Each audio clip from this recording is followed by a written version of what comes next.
Hello, bonjour et bienvenue à tous, bienvenue à tous les nouveaux abonnés. Merci d'ailleurs pour vos abonnements, les likes, les partages, les commentaires. Merci mille fois. On est ensemble avec les Gémeaux pour le tirage sentimental donc du mois de juin 2020. Tirage général, comme je le dis à chaque fois, donc faites en fonction de vos ressentis. Si ça ne vous parle pas, c'est pas grave. Ça peut être juste une partie du tirage. Pour les tirages personnalisés, vous avez mes coordonnées sous la vidéo, avec aussi un lien pour aller sur mon site internet sur lequel vous avez les détails un petit peu de comment se passe la séance. Je voulais vous dire un autre truc. Donc tirage, donc c'est les Gémeaux 2020. Je sais que j'ai un truc à vous dire, moi je me rappelle plus, ça va revenir, c'est pas grave, c'est que ça devait pas être très important. Oui, si, ouais, c'est pas hyper important. Vous pouvez effectivement, si ça vous parle pas ou si vous voulez d'autres éléments, d'autres détails, vous pouvez évidemment aller chercher votre ascendant ou votre signe lunaire. Voilà, c'était ça la petite info en plus. Donc c'est parti, on y va avec l'oracle de la triade. Au niveau des ambiances générales, on a la sagesse, l'épreuve et racine. Qu'est-ce que ça nous évoque tout ça? Alors on va voir. C'est comme si en fait sur un parcours franchement pas évident, on va dire un parcours pas évident, ça fait un moment que vous cherchez des solutions, des issues, que vous trouvez ça éprouvant, que vous trouvez ça épineux, hein, bien sûr, sur cette carte. Il y a une idée de... Vous êtes pris quand même 2-3 branches dans la tête et ça a fait mal, hein, ça a fouetté quand même assez fort. Il y a une idée comme ça où vous êtes quand même quelqu'un d'assez persévérant, je trouve. Et ça fait un moment que vous cherchez à comprendre des choses qui sont ancrées en vous avec les racines depuis très longtemps. Vous êtes peut-être en train, avec la sagesse, épreuve et racines, d'aller dégommer du karma. D'accord? On est en train véritablement de cheminer avec beaucoup de sagesse, de persévérance, le meilleur alignement possible pour se dépêtrer de karma, de blessures, tout ça, afin d'être beaucoup plus serein. D'accord? Mais c'est quelque chose vraiment là, moi ce qu'on me dit, c'est des choses sur lesquelles vraiment vous essayez vous mettez au clair. D'accord? Sur des vieilles choses, du transgénérationnel, du familial, du karmique, de l'ancestral, enfin bon bref, comme vous voulez, mais il y a véritablement un beau boulot de fait ici, hein, sur les énergies du mois de juin. Vous êtes véritablement, je sens du courage avec cette sagesse, cette épreuve et racine ici, hein. Vous avez en plus ici, vous, alors, je récapitule. Ici, c'est vous, ici, c'est votre autre. Votre autre, c'est la personne avec qui vous êtes en couple, concrètement dans la vie, d'accord, avec qui vous vivez ou pas, on s'en fout, ou la personne que vous avez dans votre cœur. C'est-à-dire que pour l'instant, bah, c'est pas encore manifesté. Ok? Alors, ou instable, ou comme vous voulez. On a le 7 de denier pour vous concernant dans le couple. Vous avez l'énergie de quelqu'un qui quand même prend relativement son temps, d'accord, pour voir les choses apparaître, les choses émerger. Vous faites le boulot, vous faites le job. C'est pas évident, hein, c'est comme de labourer la terre. Il y a tout un travail un peu ingrat avant de voir quelque chose pousser. Vous avez cette force, vous avez véritablement cette force pour justement faire en sorte que la relation soit pérenne, stable avec les deniers, d'accord, et que ça puisse émerger du sol et que ça puisse donner quelque chose de prolifique par la suite. Voilà. Ce travail-là, il a peut-être été fait en amont et vous avez peut-être bénéficié des fruits sur le mois de juin, je sais pas. On va aller voir davantage dans le tirage. En tous les cas, peut-être que de toute manière, cette énergie continue sur juin. Alors là, vous allez vous dire, oh non, mais c'est pas vrai, j'en ai marre de travailler, j'en ai marre de faire des trucs pour que... Bah ouais, mais bon, en même temps, on va pas se raconter n'importe quoi. C'est un peu toute la vie. Si c'est pas le domaine affectif, ça va être le domaine professionnel. Et puis voilà, enfin bon, bref... on sait comment ça passe. Ceci étant, tout s'allège à partir du moment où on est pur. Ok? L'autre. On a le 5. Oh, j'en ai marre de faire toujours ces trucs-là. On a le pape. Ok, donc arcane majeur cette fois-ci. Ça veut dire que votre autre, il est dans une phase importante où il est en train de faire clairement c'est Tri qui est venu. Il est en train de poser les choses très sereinement. D'accord, il sait parfaitement où il en est. Il est très centré, ou elle est très centrée. Elle est en train de mettre des choses en place. C'est très structuré, à la manière que pourrait l'avoir l'empereur, mais avec une sagesse en plus. Il y a une idée de... C'est tranché, c'est choisi, c'est... La personne est sûre d'elle ici, elle sait ce qu'elle veut, elle vous veut vous, en tous les cas, visiblement. Elle est reliée à la fois à son corps et à l'esprit. Il y a quelque chose qui fait le lien des deux côtés. Elle est parfaitement alignée. Ok. Ici, on a la ligne des blocages, que je considère comme étant quelque chose d'intéressant, sinon je ne l'aurais pas mis dans mes tirages. Mais voilà, prendre conscience de ce qui peut être un conseil du tarot pour améliorer votre vie sentimentale avec cette personne ou une vie sentimentale future. Mais quoi qu'il en soit, là vous êtes sans doute avec un couple dans votre tête ou une personne que vous aimez. Donc là, il y aura vous, là, lui ou elle. Prendre conscience des vôtres va vous faire avancer, bien entendu, si vous en avez envie, hein, évidemment, on a le libre arbitre. Hein. Et prendre conscience, connaissance plutôt, des limites et des blocages de l'autre permet justement de voir où il en est, où elle en est, et de l'accueillir tel qu'il est, ou telle qu'elle est. Vous avez le 3 de denier. Ça veut dire que vous avez peut-être du mal quand vous êtes en train de faire ce travail-là sur vous, au niveau de la relation, au niveau de peut-être votre background personnel pour arriver à une relation encore meilleure et tout, bien que là, c'est quand même l'énergie du couple, donc il est fort possible que tous les deux vous bossiez là-dessus. Quand vous bossez, en fait, quand vous faites un travail là, comme il est proposé ici, moi je vois au niveau ancestral, karmique et familial, il est possible... Parce que vous êtes peut-être obligé de résoudre des histoires de famille pour être bien dans ce couple. Hein. C'est aussi, je parle de la famille de maintenant, pas forcément du karma d'avant. Et ça peut être les deux, parce que tout est corrélé. Enfin, bon, bref. Et je reviens sur mon petit mouton du 3 de denier. Il est question ici, pour ce que je ressens, qu'il est possible que quand vous faites ce type de boulot personnel, d'épuration personnelle de votre côté, vous ayez besoin de le faire seul, un peu de votre côté, d'accord? Vous avez du mal à faire rentrer quelqu'un dans votre sphère quand vous faites ça, d'accord? Vous n'avez pas forcément envie qu'on vous aide, hein? C'est un petit peu... parce que bon, le 3 de denier, ou alors il serait en excès, ou ça voudrait dire que vous attendez toujours des autres qui fassent le boulot à votre place. Vous prenez ce qui vous parle, mais voilà, s'il est en manque d'énergie, ce 3 de denier en blocage, ça veut dire que vous avez besoin de faire les choses seul. Voyez si ça vous parle. S'il est en excès, en revanche, je dirais que vous attendez peut-être que les autres fassent le boulot à votre place, ou vous êtes sans arrêt en train de demander à ce que on vous donne des infos, des trucs, des machins, des bidules.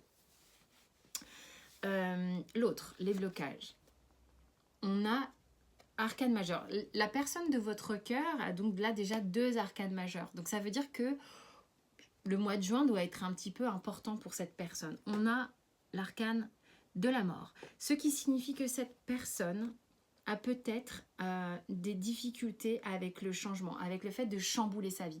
Ou alors elle est en plein chamboulement total en ce moment. Vous voyez, là, c'est marrant, chez les Gémeaux, voilà, j'ai double interprétation. Ah, vous ne demandez pas pourquoi, on est chez les Gémeaux. Hein. On va faire 2 options. Donc, voilà. Écoutez, quoi qu'il en soit, ça veut dire que c'est une personne qui, quand même, soit se retrouve en ce moment dans un bouleversement personnel qui fait que ça crée un petit peu des blocages dans votre relation, soit c'est quelqu'un qui a la peur du changement, qui a la peur de tout perdre, la peur de bouleversement. Enfin voilà, vous prenez comme ça vous parle. C'est vous qui pouvez ressentir ce qui est juste pour cette personne. Ici, nous avons le langage de l'âme. D'ailleurs, vous pouvez avoir les deux hein, dans ce que je viens de dire sur la personne. Dans le langage de l'âme, c'est qu'est-ce que vous avez envie que votre âme dise à cette personne et vice-versa.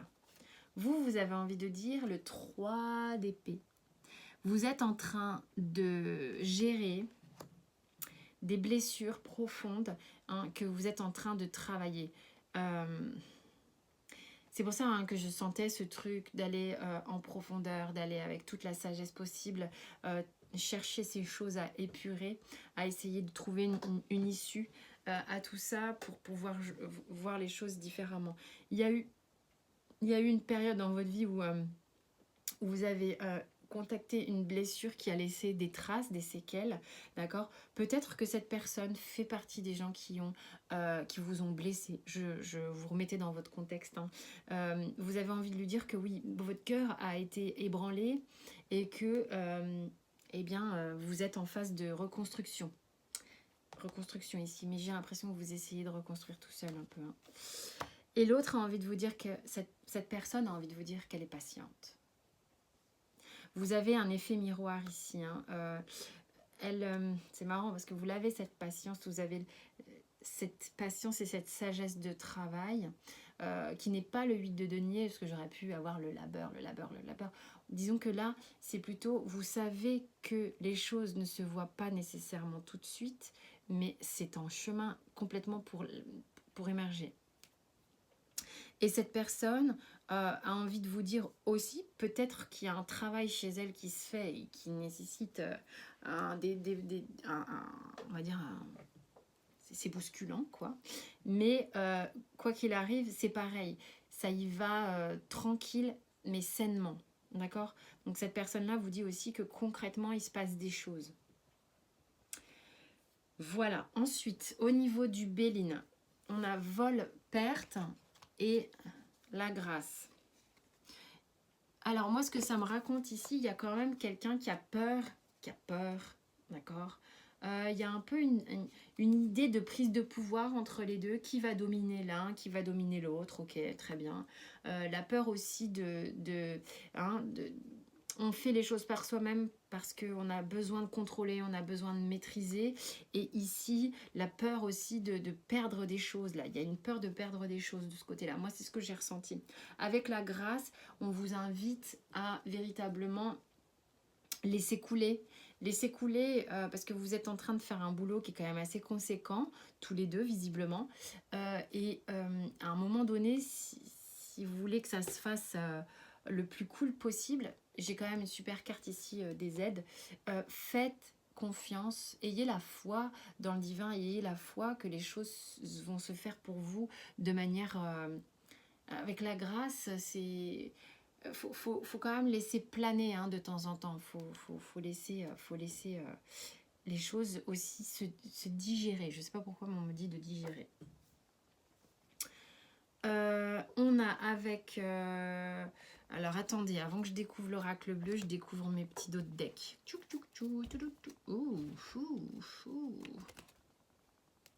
Ok, le dos de deck pour vous deux là-haut, donc là les dos de deck ça vous concerne, c'est l'énergie de tous les deux. Hein. On a la reine de bâton. La reine de bâton, elle est super cool, hein, franchement une énergie confiante. Il y a une énergie confiante et on le voit ici de toute manière au niveau de la ligne consciente. On est, parce que là on est vraiment dans la ligne consciente et concrète, on a quand même là 2 personnes, vous pouvez vous faire confiance, il y a une forme de désir aussi avec la reine de bâton, de charisme, on est un peu aimanté, on est séduit, hein, il y a beaucoup de séduction l'un envers l'autre et je peux pas m'empêcher de le dire puisque de toute manière ici au niveau des blocages là elle est flippante hein, mais elle est trop belle cette carte quand même.